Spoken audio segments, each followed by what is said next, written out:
온 무리가 가만히 있어 바나바와 바울이 하나님께서 자기들로 말미암아 이방인 중에서 행하신 표적과 기사에 관하여 말하는 것을 듣더니 말을 마침에 야고보가 대답하여 이르되 형제들아 내 말을 들으라. 하나님이 처음으로 이방인 중에서 자기 이름을 위할 백성을 취하시려고 그들을 돌보신 것을 시몬이 말하였으니 선지자들의 말씀이 이와 일치하도다.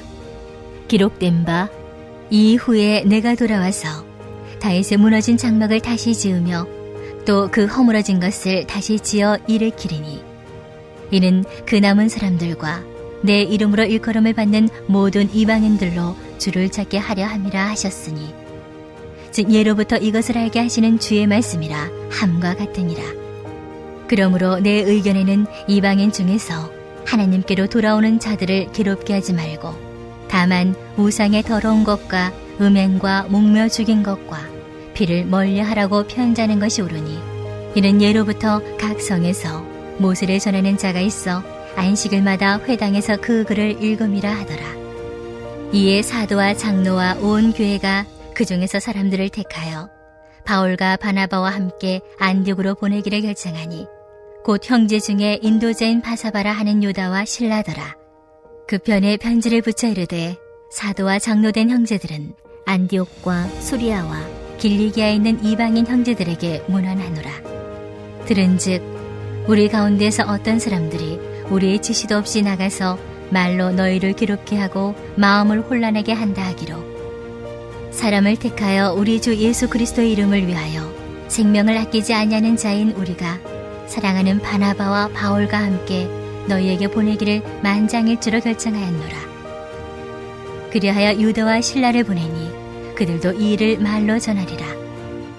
성령과 우리는 이 요긴한 것들 외에는 아무 짐도 너희에게 지우지 아니하는 것이 옳은 줄 알았노니 우상의 제물과 피와 목며 죽인 것과 음행을 멀리할지니라. 이에 스스로 삼가면 잘 되리라. 평안함을 원하노라 하였더라. 할렐루야. 오늘도 예배드리는 심령마다 하나님의 사랑과 은혜가 충만하시기를 축원합니다. 사도행전 15장은 교회사 최초의 공의의 장면입니다.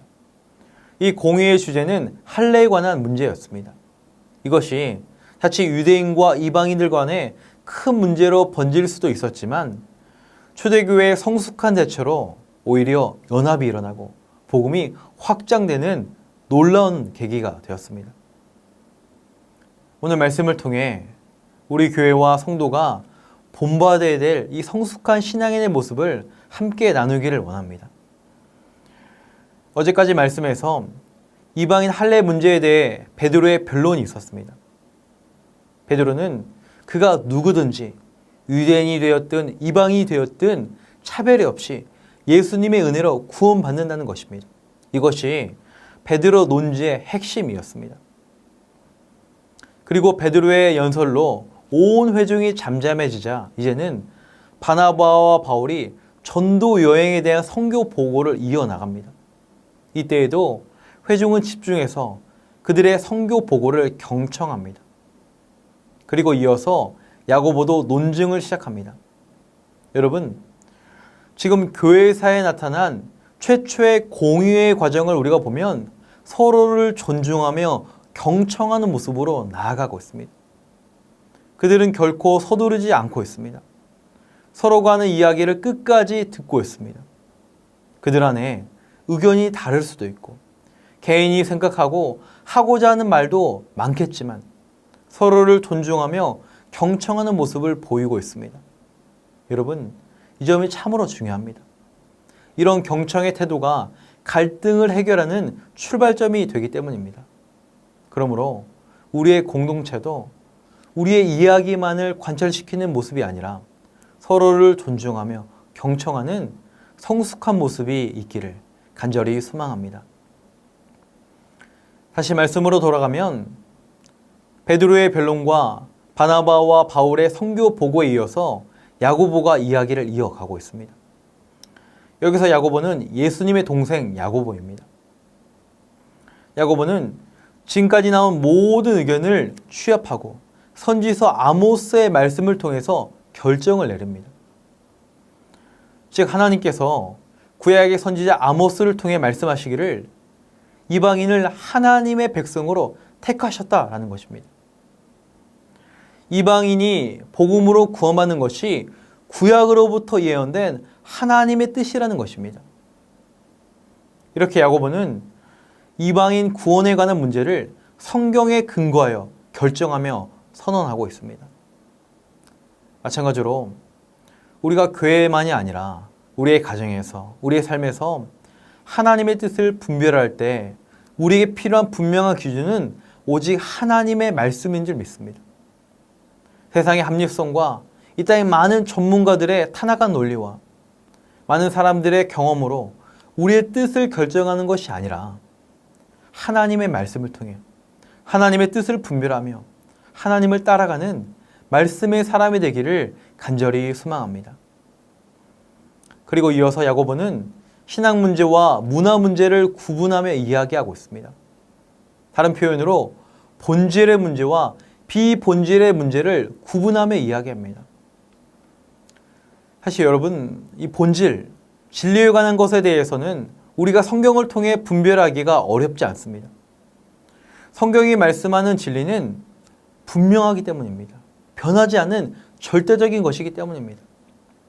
예수님께서 우리의 유일한 구원자, 그분이 우리의 구원자가 되시는 변치 않는 진리가 있습니다. 그러나 교회와 우리 삶에서 발생하는 많은 문제와 갈등들은 비본질적인 것이 많습니다. 어떤 교회는 교회 피아노 위치 때문에 다툼이 일어나기도 합니다. 어떤 교회는 야유회에 어떤 떡을 맞출 것인가, 이 문제로 다툼이 일어나기도 합니다. 우리 삶에 일어나는 이런 크고 작은 갈등들은 비본질적인 것이 많습니다. 그리고 이것을 지혜롭게 해결해 나가는 것이 매우 중요합니다. 그래서 오늘 말씀에 보면 이 유대인 출신과 이방인 출신 사이에서 나타나는 비본질적인 문제에 대해서 야고보는 4가지 사항을 이야기하고 있습니다. 먼저는 우상의 제물과 피와 목매어 죽인 것, 그리고 음행을 멀리하라 라고 권고하고 있습니다. 야고보가 제시한 4가지 금지 조항은 구원의 조건에 내건 것이 아니었습니다.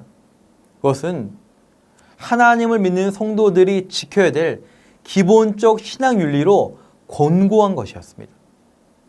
그리고 이런 신앙 윤리는 이방인 출신과 유대인 출신 모두를 배려하고 존중하는 결론이었습니다.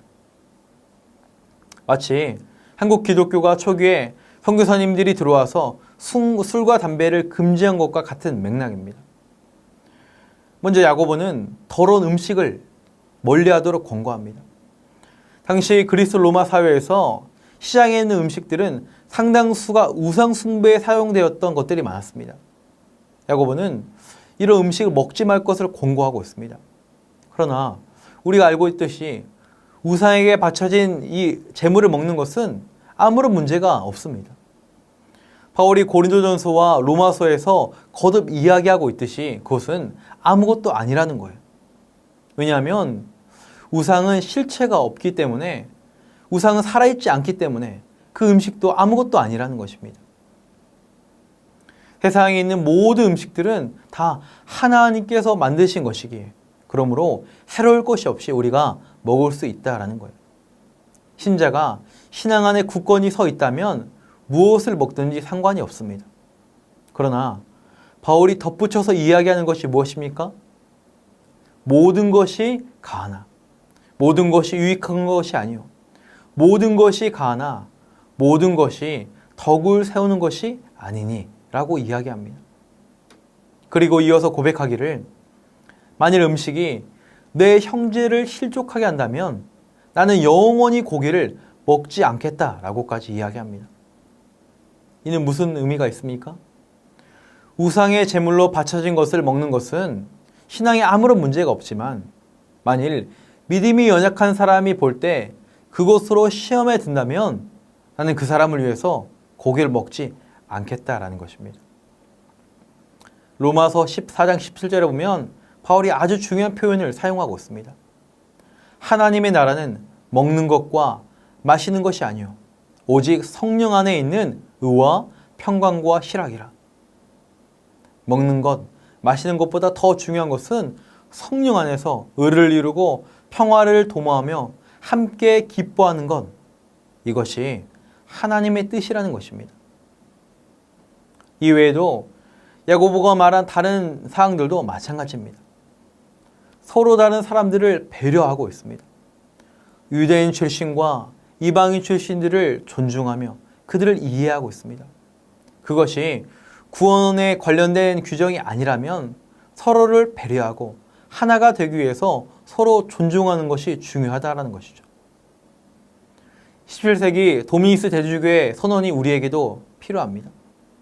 본질적인 것에는 일치를, 비본질적인 것에는 자유를, 그리고 모든 것에는 사랑을. 오늘 초대교회는 구원이라는 본질적인 문제에서는 일치를 보이고 있습니다. 복음의 문제에서만큼은 양보하지 않았습니다. 그러나 음식 규정과 같은 비본질적인 문제에 대해서는 자유를 허락하고 있습니다. 사랑으로 서로를 존중하며 배려하고 그것을 나누고 있습니다. 이것이 예루살렘 회의에서 내려진 결론입니다. 오늘 우리에게도 예수님을 통한 구원은 불변하는 진리이자 우리의 본질입니다. 여기에 그 어떤 것도 더하거나 덜할 수가 없습니다. 그러나 우리 삶에 나타나는 다양한 문제는 서로를 존중하고 사랑하는 것으로 표현하며 해결해야 합니다. 여러분, 교회는 다양한 사람들이 모이는 공동체입니다. 다양한 의견과 생각들이 충돌할 수도 있습니다. 성숙한 공동체는 문제가 없는 공동체가 아니라 그것을 사랑으로 의와 화평을 이루는 공동체입니다. 그러므로 우리의 공동체가 오늘 초대의 교회처럼 큰 위기를 사랑으로 성숙하게 해결해 나가기를 원합니다.